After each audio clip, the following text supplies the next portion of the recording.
about your own case. I am not allowed to talk about big portions of my case, and nothing like that's ever happened. They're allowed to talk, the other side, but I'm not. Governor Doug Burgum, who was here also, many politicians were here today, many congressmen and senators, etc. You met some of them. We know from the polls that President Trump is leading all over the country, and the conclusion is that the American people have already acquitted President Trump. I believe that's true, and I believe that a large portion, 80-some-odd%, say this trial is a disgrace, and so are the others, by the way, if you look at the way they're going. Take a look at what's going on in Florida with deranged Jack Smith. He got caught with his hand in the cookie jar. He got caught doing things that you're not supposed to. That's why we call him deranged Jack Smith. He's a deranged person. Representative Byron Donalds, terrific young congressman. The first bill is the most comprehensive immigration reform bill in decades. It includes a pathway to citizenship for dreamers and expands the number of green cards so many more families can build their American dream together. Unfortunately, those provisions were not included in the recent bipartisan border bill. That was the first bill I ever introduced when I became president. But this bill had majority, that bipartisan.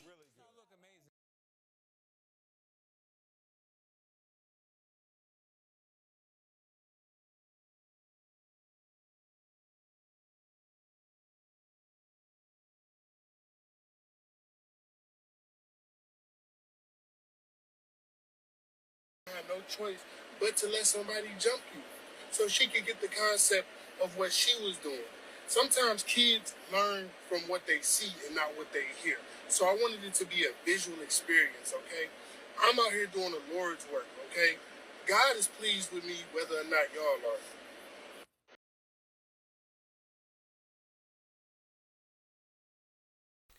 Hello, everyone. Welcome to this edition of The Take. I'm your host, as always, Kidra Dix here. Glad you can join us here on The Take on this Thursday, May 16th, 2024. Join in the conversation using the hashtag Take here on Connect. And don't forget to subscribe. Subscribe is king. Tell a friend, call a friend, hit that subscribe button so you won't miss a thing. All right, let's get to the big story on The Take. We know that merely a couple of months from now, nearly about close to almost 6-8 months from now is the presidential election. We know that the last presidential election was 4 years ago in 2020, and 4 years later we're back from ground zero to ground one. I meant to say. Well, we know former President Donald Trump has a lot going on with him with the hush money scandal with Stormy Daniels and his lawyer Michael Cole in New York, but he has to focus now on the general election as well. But he knows his supporters are going to support him no matter if he doesn't have to go to while he's in trial or not. President Biden, the same way, knows he has some supporters he had to win, but that R.F. Kennedy spot that a lot of people are talking about. Well, could R.F. Kennedy could dwell some voters to either Trump or Biden, whoever. They're kind of like independent voters. Well, let's get to the latest on what's going on with Trump and Biden agreeing to round of debates. Take a look. It started with a challenge from President Biden on social media. Now he's acting like he wants to debate me again. Well, make my day, pal. I'll even do it twice. So let's pick the dates, Donald. I hear you're free on Wednesdays. Former President Trump responded with his own social media post. He said, "Just tell me when, I'll be there. Let's get ready to rumble." I really think he has to debate. He might as well get it over with. Probably should do it early so that he can, he's not going to get any better. While it may appear these debates came together in one morning, the two campaigns have been negotiating for a while. Currently, 2 face-to-face meetings are planned. The first on June 27th, hosted by CNN in Atlanta. The second, hosted by ABC on September 10th, before early voting begins. The debates are not expected to have a live audience, and the Biden campaign wants moderators to be able to cut the mic when it's not someone's turn to speak. We can do it in a manner where the rules are enforceable and that the American people have the opportunity to actually hear from the candidates before they cast their ballots. Since the late 80s, a nonpartisan commission has hosted the general election debates and set the criteria. But this year, neither presumptive nominee seemed interested in working with the commission. I hate to use this group that does the debates because they cheated. They turned the sound off during one of my debates, and they go out of their way to help the Democrat, but that's okay. You know, it doesn't matter. The Biden and Trump campaigns both agreed to rules that would keep Robert F. Kennedy Jr. off the debate stage.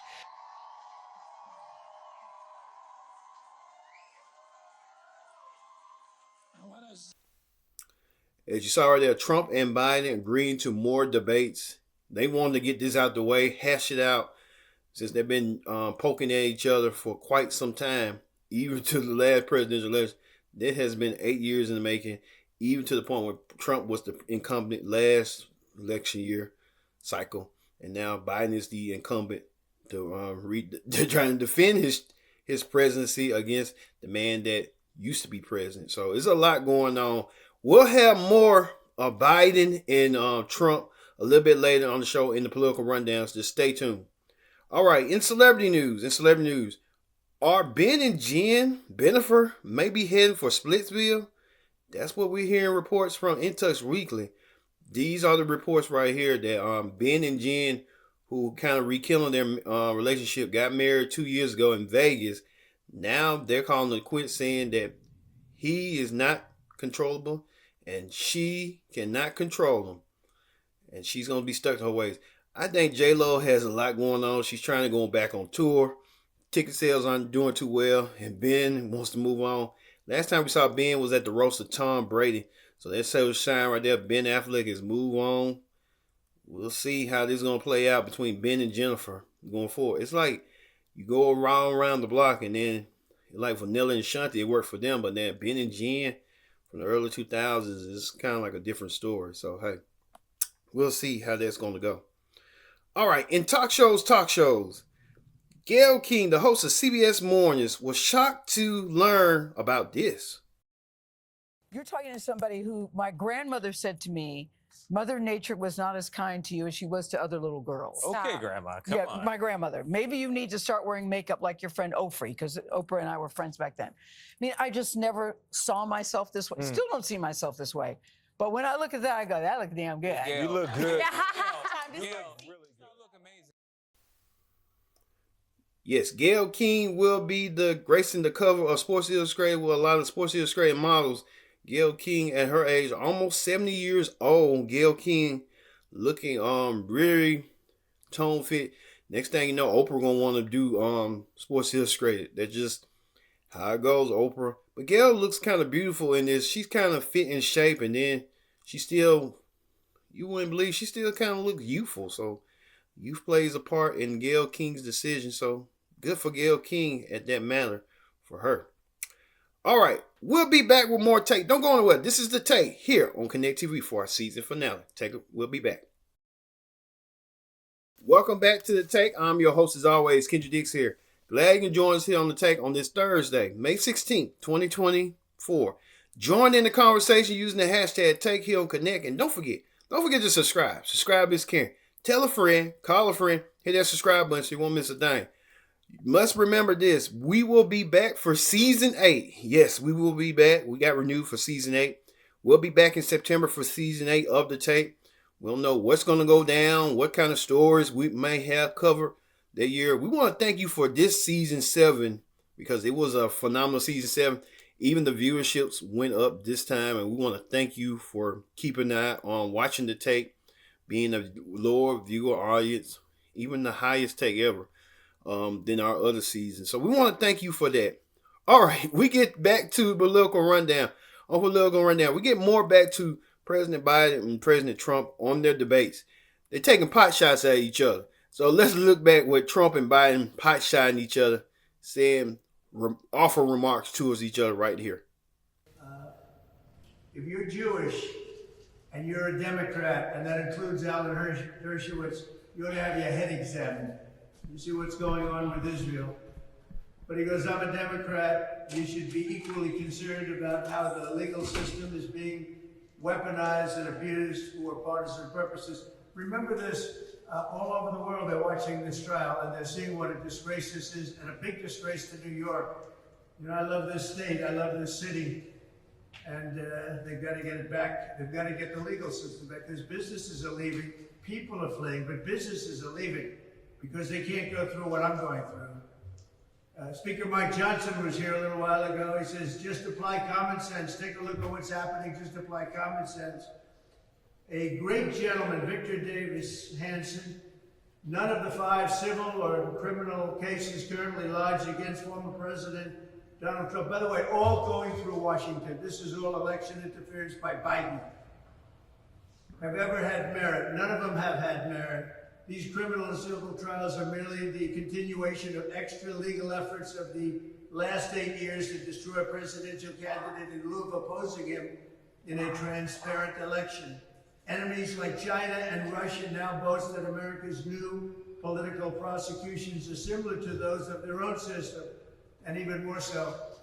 That's Victor Davis Hanson, and he goes on with a beautiful statement, and I won't bore you, but the public isn't bored by him at all, and they agree with him 100%. Let's see any president who would go through the justice system, et cetera, et cetera. Yeah, it's a disgrace what's happening. This is something that shouldn't be happening. Tom Fitton. I've carefully tracked the at-real Donald Trump trial up in New York. The prosecution, in quotes, prosecution meaning persecution, hasn't presented any evidence of a crime by Trump whatsoever. Judge Merchan is, well, he says very negative things about him. I don't want to say that about the judge. I'm not going to say that today about the judge. Matt Whitaker, former acting attorney general, I'm deeply concerned about the trial in New York targeting President Trump. It's very unfair, et cetera, et cetera, et cetera. Brett Tolman, gag order is a tool utilized to protect defendants, rarely if ever applied to one side. They've never seen anything like this gag order. You haven't either. And hopefully you will never again. It's never seen before. It applied to only defendants. You have a constitutional problem without ability to say anything about your own case. I am not allowed to talk about big portions of my case, and nothing like that's ever happened. They're allowed to talk, the other side, but I'm not.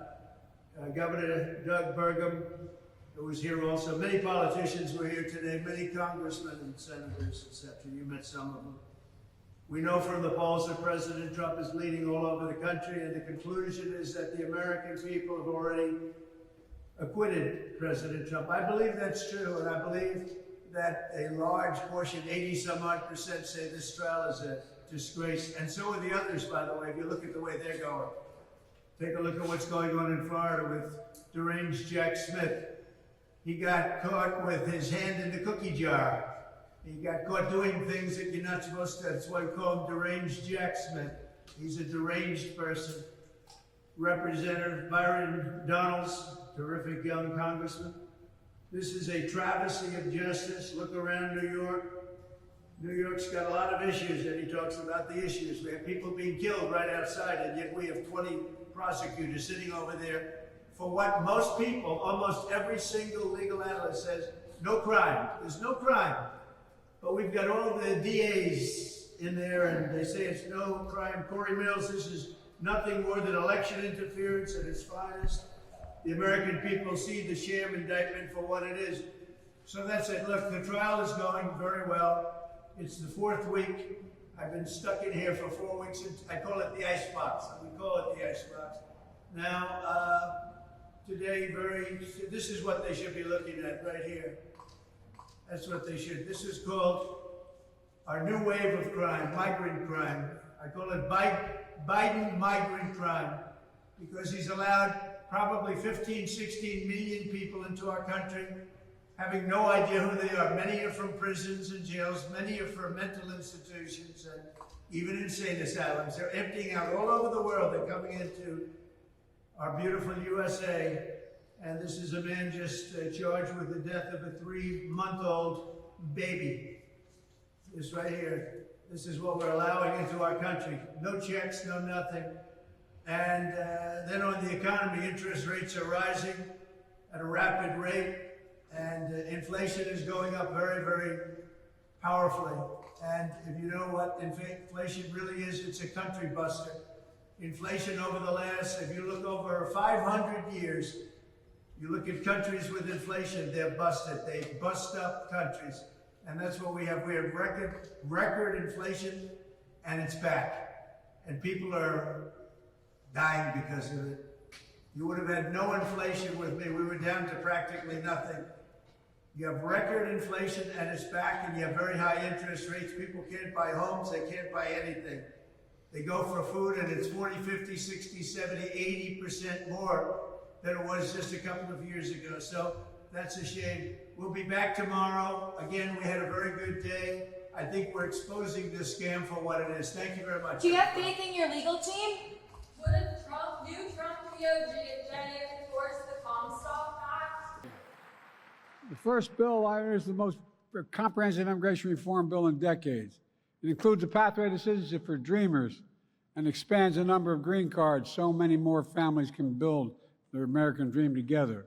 Unfortunately, those provisions were not included in the recent bipartisan border bill. That was the first bill I ever introduced when I became president. But this bill had that bipartisan bill has majority support in the House and Senate. But I was told that other guy, that loser,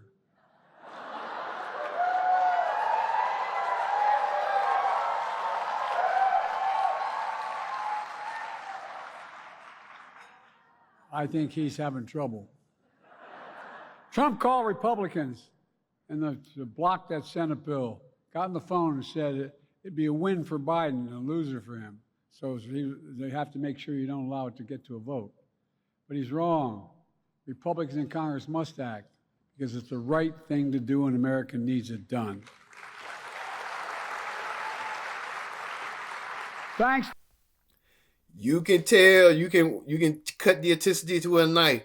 Biden and Trump will be ready. They are ready. They are aiming. They are want to destroy one another. It's going to be funny to see two senile old people, almost nearing their 80s, just acting like grandpas who were saying, you need me. I have to get your vote.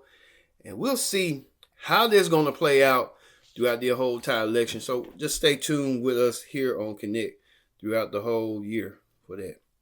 All right, on the reality show Clip Down, Clay Graveside. You remember him from Love is Blind? Who's the one that tries to break up, didn't feel a connection with AD. Many people felt that AD got wrong by him. But it turns out he likes girls around the block right here.